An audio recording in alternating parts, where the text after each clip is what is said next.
పిల్లలు, ఇవాళ మనం అయోధ్యకాండ కథ చెప్పుకుందాం.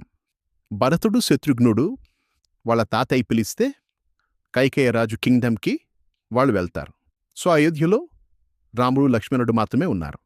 ఒకరోజు దశరథుడికి ఒక ఆలోచన వచ్చింది. నేను ముసలివాడిని అవుతున్నాను కదా, రాములు రాజు చేద్దాము అనుకుంటాడు. అనుకుని అందరిని అడుగుతాడు, మంత్రుల్ని ప్రజల్ని అడిగితే అందరు అంటారు, చాలా మంచిది, రాముడు చాలా మంచివాడు, మాకిష్టము, రాముని రాజు చేయండి అంటారు. అప్పుడు అతను ఆ పురోహితుల్ని పిలిచి ఎప్పుడు మంచి ముహూర్తం ఉంది రాముని రాజు చేయడానికి అని అడుగుతాడు. వాళ్ళు అంటారు, రేపు చాలా మంచి ముహూర్తం ఉంది, రేపు పొద్దున రేపే చేసిద్దాం అంటారు. అయ్యో, కానీ భరతుడు శత్రుఘ్నుడు డేరే వాళ్ళ తాతయ్య వాళ్ళ ఇంటికి వెళ్ళారు అనుకుని, అయినా పర్వాలేదు మంచి ముహూర్తం ఉంది కదా చేసేద్దాం అనుకుని అంటాడు.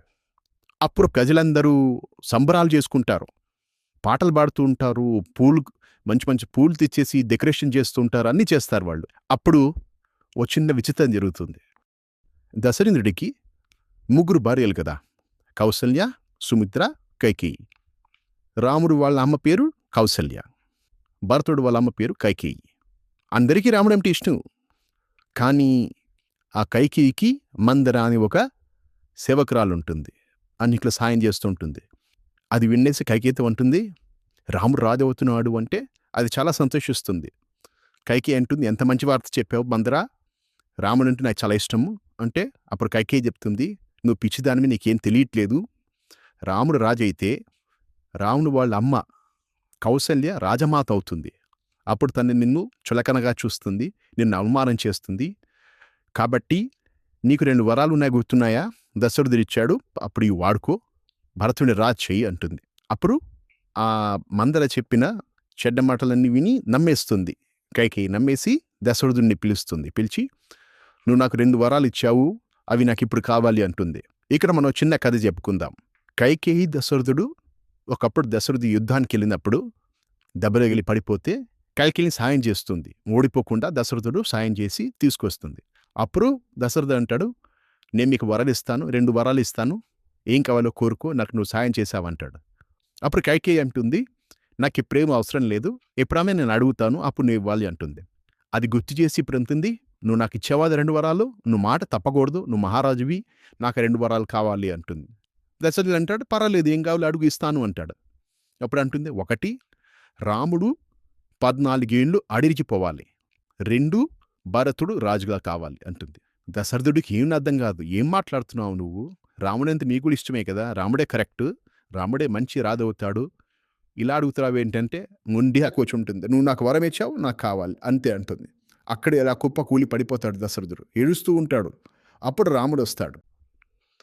వాళ్ళ నాన్న దుఃఖంగా ఉన్నాడని చూసి ఎందుకు అని తెలుసుకుంటాడు. అప్పుడు చెప్తాడు, తండ్రి, నువ్వు మహారాజువి, నువ్వు మాటిస్తే తప్పకూడదు, దానికోసం నేను అడవులకు వెళ్ళాల్సి వస్తే నేను వెళ్తాను, నాకు సంతోషమే, భరతుడు మంచివాడు, మా తమ్ముడు భరతుడుగా మంచిగా రాజ్యం చేస్తాడు, నేను అడవికి వెళ్తాను అంటాడు.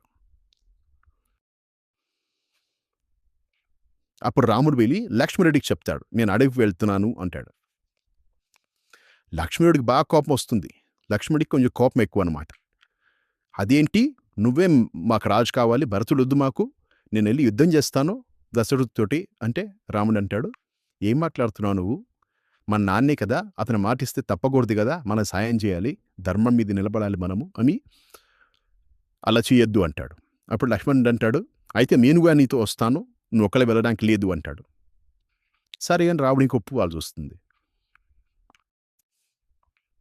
తర్వాత రాముడు విని సీతకి చెప్తాడు, ఇట్లా నేను అడవికి వెళ్ళాలి 14 ఏళ్ళు, నువ్వు ఇక్కడే ఉండు అంటాడు. అంటే సీత అంటుంది, లేదు, నేను కూడా నీతో పాటు వస్తాను అంటుంది.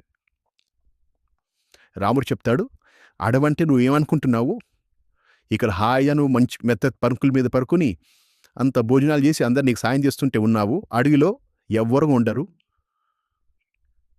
కాళ్ళకి ముళ్ళు గుచ్చుకుంటాయి, పెద్ద పుల్లులు ఉంటాయి, చాలా కష్టాలు ఉంటాయి అంటాడు. అప్పుడు సీత చెప్తుంది, రాముడు ఎక్కడుంటే నాకు అక్కడే ఇష్టం, నువ్వు అడవిలో ఉన్నా మీతోనే ఉంటాను, నువ్వు ఎడారిలో ఉన్నా మీతోనే ఉంటాను, అంతఃపురంలో మీతోనే ఉంటాను, నువ్వు ఎక్కడుంటే నాకు అక్కడే సంతోషం, మీతోనే వస్తాను అంటుంది. అప్పుడు రాముడు, సీత, లక్ష్మణుడు ముగ్గురు కలిసి అయోధ్య వదిలేసి అడవి వైపు వెళ్తూ ఉంటారు. ప్రజలందరూ వస్తారు. ఏమవుతుంది, మాకు రాముడే రాజు కావాలి, మేము ఇక్కడ ఉండము, రాముడు రాజు కాకపోతే మాకు అక్కర్లేదు అయోధ్య, మేము మీతో పాటు వచ్చేస్తామని అందరూ రాముడి వెనకాలే వచ్చేస్తూ ఉంటారు. ఎంత దూరం పైన వాళ్ళు వస్తూనే ఉంటారు. రాత్రి అవుతుంది. అప్పుడు రాముడు అంటాడు, సరే ఇక్కడ కాసేపు పడుకుందామంటాడు. ఒక నది ఒడ్డున అందరూ పడుకున్నాక అర్ధరాత్రి రాముడు మెల్లగా లక్ష్మణుడిని సీతని లేపి అంటాడు, మనం మెల్లగా ఎవరికి చెప్పకుండా వెళ్ళిపోదాము, పాపం మన కోసం వాళ్ళు కష్టపడుతున్నారు అందరు ప్రజలు అనుకుని ఒక పడవ తీసుకుని రాముడు లక్ష్మణుడు సీత లోపలికి అడవిలోకి వెళ్ళిపోతారు. పొద్దున్నే చూస్తే ప్రజలకి రాముడు ఉన్నాడు. వాళ్ళు అనుకుంటారు, అయ్యో మనకి ఎంత నిద్ర వచ్చింది, మనము మర్చిపోయాము అనుకుని బాధపడి వాళ్ళు వాళ్ళ ఇళ్ళకి వెళ్ళిపోతారు. ఇక్కడ అయోధ్యలో దశరథుడు రామా రామా అని ఏడుస్తూ ఉంటాడు. ఏడ్చి ఏడ్చి ఏడ్చి అన్నం తినడు, ఇల్లు తినడు, అన్నీ మానేస్తాడు, రామా రామా అంటూ ఉంటాడు. అలా ఏడుస్తూ ఏడుస్తూ కింద పడిపోయి చనిపోతాడు. అప్పుడు భరతుడిని పిలుచుకొస్తారు వాళ్ళ తాతయ్య ఇంటి నుంచి. భరతుడు వచ్చి చూసి, నాకెవరు ఎందుకు చెప్పలేదు, రాముడే మంచి రాజు కదా, నన్ను రాజు చేయమని ఎందుకు కలిగింది మా అమ్మ అని వాళ్ళ అమ్మను కోపాడతాడు. నేను రాముడిని వెళ్ళి తీసుకొస్తాను, ఇప్పుడు నేను చెయ్యని రాజ్యం రాముడే తీసుకొస్తానని బయలుదేరతారు అడవికి. అందరూ అంటారు, మేము కూడా నీతో వస్తాం, అందరం కలిసి రాముడిని అడుగుదాము, మళ్ళీ వచ్చేమని అడుగుదామని వెళ్తారు. అందరూ అడవికి వెళ్ళి రాముడు ఎక్కడున్నాడో వెతికి రాముడి ఆశ్రమానికి వెళ్ళి భరతుడు వెళ్ళి రాముడి కాలు మొక్కుతాడు. అన్నయ్య, నువ్వే రాజు ఉండాలి, నువ్వు వచ్చేసే అంటారు. రాముడు అంటాడు, మన తండ్రి మాట ఇచ్చాడు, ఆయన పెద్ద మహారాజు, మన వంశంలో ఎవరు మాట తప్పరు, కాబట్టి నేను అడవిలోనే ఉంటాను, నువ్వే రాజ్యం చేయి అంటాడు. భరతుడు ఒప్పుకోడు. అప్పుడు భరతుడు అంటాడు, పోనీ నీ పాదుకలు, నీ చెప్పులు నాకు ఇవ్వు, అవి తీసుకెళ్ళి నేను సింహాసనం మీద పెట్టి వాటితో రాజ్యం చేస్తాను, నేను మాత్రం రాజుగా ఉండను అంటాడు. అప్పుడు రాముడు తన పాదుకలు ఇస్తాడు. భరతుడు ఆ పాదుకల్ని తీసుకుని తల మీద పెట్టుకొని నడుచుకుంటూ మళ్ళీ అయోధ్యకి వెళ్ళిపోయి, నేను అయోధ్యలో ఉండను అని ఇంకొక పక్కనే ఉండి ఒక సింహాసనం పెట్టి దాని మీద పాదుకలు పెట్టి వాటికి దండ వేసి వాటి మీద రాజు అంటాడు. దాన్ని పాదుక పట్టాభిషేకం అంటారు. అంటే పాదుకల్ని రాజులాగా పట్టాభిషేకం చేస్తారు.